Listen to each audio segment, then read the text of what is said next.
नमस्कार, मी दिलीप स्वामी, जिल्हाधिकारी छत्रपती संभाजीनगर बोलतोय। छत्रपती संभाजीनगर शहर व जिल्ह्यामध्ये काल परवा पेट्रोल पंपावर खूप मोठ्या वाहनाच्या रांगा लागल्या होत्या आणि पेट्रोल आणि डिझेलचा तुटवडा आहे, टंचाई आहे असं चित्र निर्माण केलेलं होतं।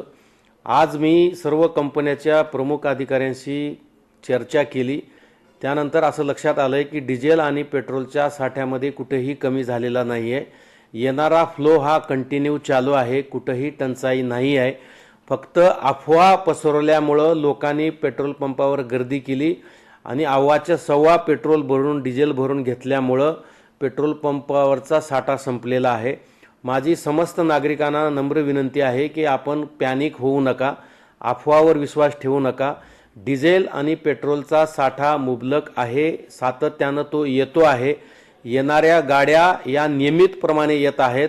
जसं जसं नेहमीप्रमाणे गाड्याची आवक होती त्याचप्रमाणे गाड्याची आवक चालू आहे। परंतु मोठ्या प्रमाणामध्ये लोकांनी गर्दी करून जास्तीचं पेट्रोल आणि डिझेल घेतल्यामुळे टंचाई सदृश परिस्थिती निर्माण होती आहे। तरी माझी नागरिकांना विनंती आहे, अफवावर विश्वास ठेवू नका। डिझेल आणि पेट्रोलची कुठलीही टंचाई नाही आहे, टंचाई होणार सुद्धा नाही आहे। कुठलेही भाव वाढण्याचे चिन्ह नाही आहेत, लक्षणं नाही आहेत। परंतु काही लोकांनी जाणीवपूर्वक अफवा पसरवून लोकांना पॅनिक केलेला आहे। अशा लोकांचा आम्ही शोध घेतो आहोत ज्यांनी अफवा पसरवलेला आहे ते, आणि जे कोणी अफवा पसरवतील आणि लोकांना पॅनिक करतील त्यांच्यावर कायदेशीर कडक कारवाई केली जाणार आहे।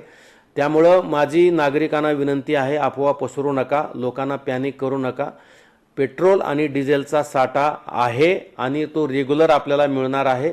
जसा आपण पूर्वी खरेदी करत होतात नियमितपणे आवश्यकतेप्रमाणे त्याचप्रमाणे खरेदी करा, जास्तीचा साठा करून ठेवू नका।